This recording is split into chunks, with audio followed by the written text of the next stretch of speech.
नमस्कार दोस्तों, मैं इंडिया सारी क्राइम की कहानी क्राइम फैक्ट चैनल में आपका स्वागत करता हूं। दोस्तों, आज की कहानी जो है वो एक सीरियल किलर से रिलेटेड है और बड़ी यंग स्टेज में उसे फांसी की सजा हो जाती है, तकरीबन 26-27 साल की उम्र में।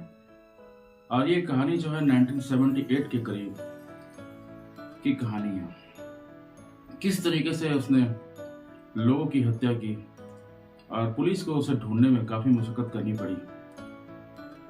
लेकिन जब वो सीरियल किलर पकड़ा गया तब आप जानकर हैरान होंगे कि कत्ल करने के पीछे उसकी क्या मंशा थी, वो कत्ल क्यों करता था।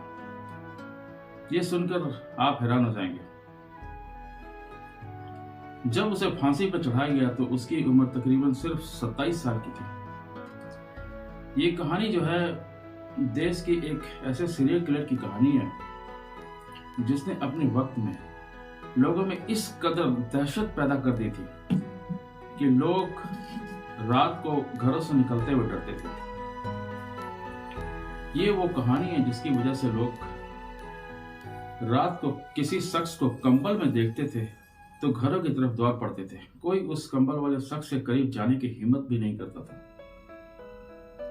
कहानी दोस्तों जयपुर की है।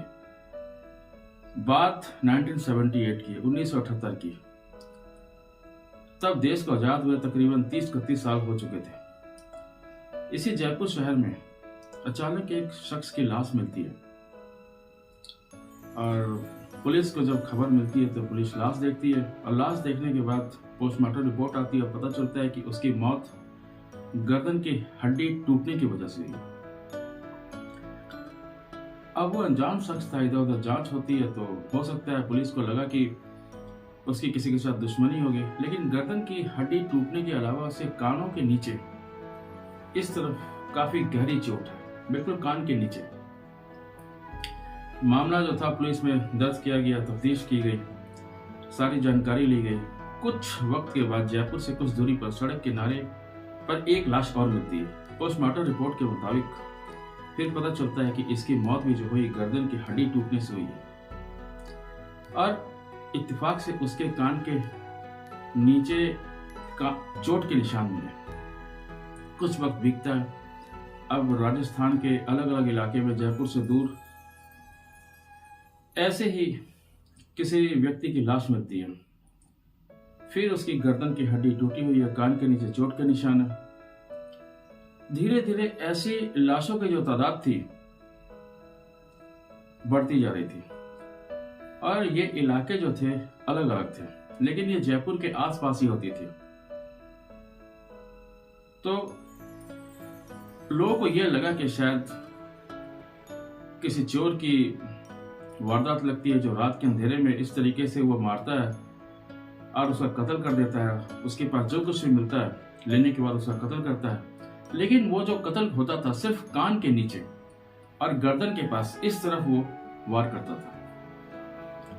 तो पुलिस भी काफी इस लाशों से परेशान थी। तो धीरे धीरे 10, 15, 20 लाशें ऐसी मिली। नेशनल लेवल पर दोस्तों जब ये बात गई तो ये खबर जो थी ये दिल्ली भी गई और दिल्ली पुलिस ने भी इस बात पर काफी गौर किया कि ये राजस्थान में जयपुर में ये जो जयपुर में ऐसी कहानियां हो रही है, ये क्यों हो रही है, जयपुर की पुलिस क्या कर रही है।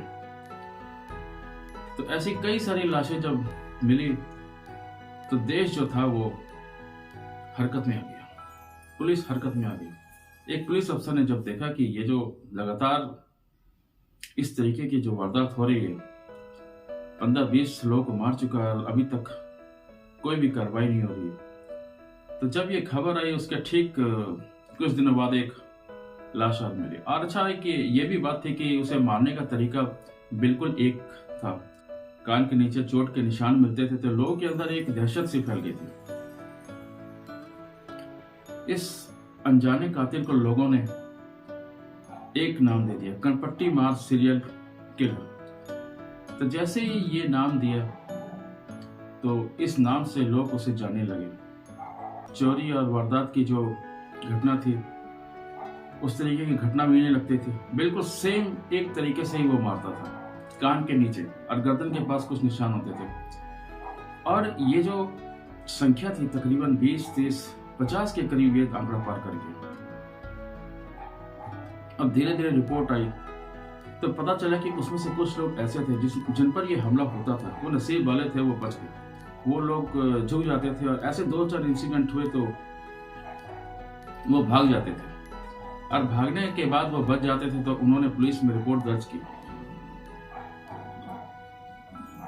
तो जब पुलिस को ये सारी रिपोर्ट दी तो उन्होंने देखा कि एक शख्स कंबल में सड़क के किनारे बैठा हुआ है। दूर से ऐसा लगता था कि एक गठरी से पड़ी हुई है या एक कंबल में कोई इंसान छुप कर बैठा है।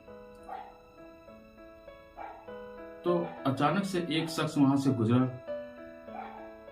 तो उसने बताया कि जैसे ही उस कंबल वाले के पास वो व्यक्ति गुजरा तो वो व्यक्ति उठा और उसने कान के नीचे एक हथौड़ा मारा। हथौड़ा मारने के बाद जैसे उसने हथौड़ा मारने की कोशिश की तो उस शख्स ने कहा कि मैं बच गया और बचकर निकल गया। तो इस सारी बात की जानकारी जो उस शख्स ने पुलिस को दी, तो जब इस तरीके से 2-3 व्यक्तियों ने ऐसी जानकारी पुलिस को दी, पुलिस ने सोचा कि जो भी कोई ऐसा व्यक्ति है वो कंबल में छुपकर ऐसे लोगों को शिकार बनाता है, जब रात के अंधेरे में वो अकेले है या फिर अचानक से वो उस जगह से गुजर रहा है, तब पता चला कि ये जो कनपट्टी मार कातिल है एक कंबल में छिप कर बैठता है। अब जैसे ही ये बात फैली तो लोगों के अंदर एक अजीब सा माहौल फैल गया और पुलिस भी इस बात को लेकर काफी ज्यादा गंभीर। ठंड के मौसम में जब भी कोई व्यक्ति वहां से गुजर रहा होता है तो हर किसी व्यक्ति के मन में एक शक सा पैदा होता था और लोग आपस में बात कहते थे कि अगर जाना भी है तो एक साथ जाओ, अकेले बिल्कुल मत जाओ। और पूरा जयपुर और आसपास के इलाकों में ऐसी दहशत फैल गई और पुलिस के लिए भी एक बड़े चैलेंज था। पुलिस तफ्तीश कर रही है कि इधर लाशों की गिनती जो है बढ़ रही है, अब 50 से 60 हो गया, 60 के बाद भी गिनती जारी है। और पहली बार ये खबर जो थी राजस्थान से दिल्ली पहुंच गई। अब दिल्ली में भी जो ऐसी खबरें पहुंचने लगी तो वहां की जो पुलिस थी वो भी काफी ज्यादा चौकन्नी हो गई। उसने सोचा कि दिल्ली की पुलिस ने सोचा कि ऐसा कौन व्यक्ति है जो इस तरीके की वारदात कर रहा है, पुलिस क्या कर रही है। आखिरकार एक पुलिस अफसर ने कहा कि कद काठी के हिसाब से जो भी तुमने देखा, जब पुलिस ने जानकारी ली लोगों से तो वो शख्स कनपट्टी पे जो वार करता था वो जब एक शख्स को मारने के लिए दौड़ा तो अचानक से उसका कंबल सिर से गिर गया और उस व्यक्ति ने उस व्यक्ति का चेहरा, कनपट्टी मार का चेहरा देख लिया। तब जो स्केच बनाने वाले लोग थे पुलिस वालों ने ये उस व्यक्ति का स्केच बनाया। अलग अलग जो स्केच को देखा गया तो लगभग सारे विटनेस जिन्होंने जो हुलिया बताया था तकरीबन सेम था और जो चेहरा था उसको देखकर ये लगता था कि ये एक यंग लड़का, कोई बुजुर्ग नहीं है, क्योंकि वो पूरी एनर्जी से दौड़ता था। दौड़ते हुए चेहरा देखकर ये सारी चीजें जो बनाई गई तो फिर पुलिस इस नतीजे पे पहुंची कि ये जो सीरियल किलर है इसकी उम्र ज्यादा नहीं है, तकरीबन 25 और 30 के बीच होगी। लेकिन सवाल अब भी बना हुआ था और पुलिस ने चुपचाप एक टीम की तैयारी की और कुछ सिलेक्टेड जगह को पुलिस ने सिलेक्ट किया कि जहां पर अंधेरा होता है उस जगह पर पुलिस ने अपनी टीम को बैठाया और जिन जगह पर कत्ल होता था, जो अंधेरे रोड थे, जिस जगह पर लोग कम गुजरते थे, उस जगह पर पुलिस ने अपनी टीम की गश्त लगाई। अब पुलिस ने उस सुनसान इलाकों में छिपाकर अपनी टीम की गश्त जो थी पूरी तरह मुस्तैदी से बिठा दी। कई रातें खाली, कई दिनों तक ऐसा कुछ नहीं हुआ। 1979 की बात है, एक रात अचानक पुलिस की एक टीम देखती है कि जयपुर की एक ऐसी सुनसान सड़क पर एक साया सा चला आ रहा है और वो अपने पेड़ की ओट में छिपा लेता है। पुलिस को लगा कि शायद हो सकता है ये अपनी ही टीम का कोई व्यक्ति हो, पुलिस का व्यक्ति ना हो। तो पुलिस की टीम तो कंबल लेकर आई नहीं, तो पुलिस को शक हो गया। कुछ देर तक उन्होंने इंतजार किया। थोड़ी देर बाद देखा तो वो कंबल लपेटकर वापस निकल रहा है। जैसे ही वो वापस निकल रहा है, पुलिस की टीम ने अचानक धावा बोला और उसको पकड़ लिया। अभी तक पुलिस को ये नहीं पता था कि वो कौन है, कहीं शायद हमारे ही कोई पुलिस के व्यक्ति ना। लेकिन उन्होंने सोचा कि चलो देखते हैं। अब पकड़ने के बाद जब थाने ले आते हैं, थाने लाने के बाद सारी जानकारी लेते हैं। तुम्हारा नाम क्या है, तुम इस वक्त यहाँ क्या करो? तो उसने कहा कि मेरा नाम शंकरिया है, और उसने अपने घर का एड्रेस भी बताया। पुलिस की टीम उस एड्रेस पर जाती है और पता चला कि हाँ, उसके माँ बाप, भाई बहन सभी है, और ये लड़का जयपुर का है। अब जब उसकी उम्र पूछी गई तो उस वक्त उसकी उम्र 26 साल के करीब थी। अब पुलिस ने पूछा कि तुम ये बताओ कि पूरे राज्य में तुम्हारी एक दहशत फैली हुई है, एक कनपट्टी मार किलर है, कंबल ओढ़ कर रात को निकलता है और लोगों को मार रहा है, और 60 से भी ज्यादा कत्ल कर दिए, और उसके बावजूद भी तुम देर रात अकेले इस उम्र में कंबल लेकर तुम जो बाहर जाते हो, उसका मकसद क्या है? लेकिन पोस्टमार्टम की रिपोर्ट से ऐसा लगता था कि वो हथौड़े से वार करता था। और जो उसने बयान दिया, पुलिस की होश उड़ गई, और उसने बयान में कहा कि 60 से ज्यादा मैं 70 लोगों को मार चुका हूं, और वो कनपट्टी मार कातिल जो है वो मैं ही हूं। पुलिस जो थी सामने खड़े होकर उस लड़के को देख रहे थे कि आम सा लड़का, ठीक ठाक शक्ल सूरत, ठीक ठाक बोलने वाला, वो मेंटल भी नहीं रखता था। तो पुलिस ने सोचा कि ये मजाक कर रहा है, ये मानसिक तौर पर बीमार लगता है, क्योंकि पुलिस ने 60 बोला तो उसने खुद 70 कहा। और इस बात को उसने बड़े आराम से कहा, तो बिल्कुल भी डर नहीं रहा था। तो बाद में पता चला कि वो हथौड़ा जो था, वो जिस जगह वो बैठता था उसके पास एक पेड़ के नजदीक वो हथौड़े को छिपा कर रखता था। हथौड़ा मिला तो हथौड़ा जो था फॉरेंसिक रिपोर्ट के लिए, जांच के लिए भेज दिया गया। तो घर वाले भी हैरान। तो घर वालों ने बताया कि कई बार ये रात को घर से निकलता है, तो पूछते थे तो ये कहता था कि मैं अपने दोस्तों से मिलने के लिए जाता था, और उसके दोस्त ही बहुत कम थे। अब पुलिस वाले थोड़ी सी इन्वेस्टिगेशन करते हैं, जांच पड़ताल करते हैं, पूरी जांच पूछताछ करते हैं। तब पूरी कहानी जो थी सामने आती है।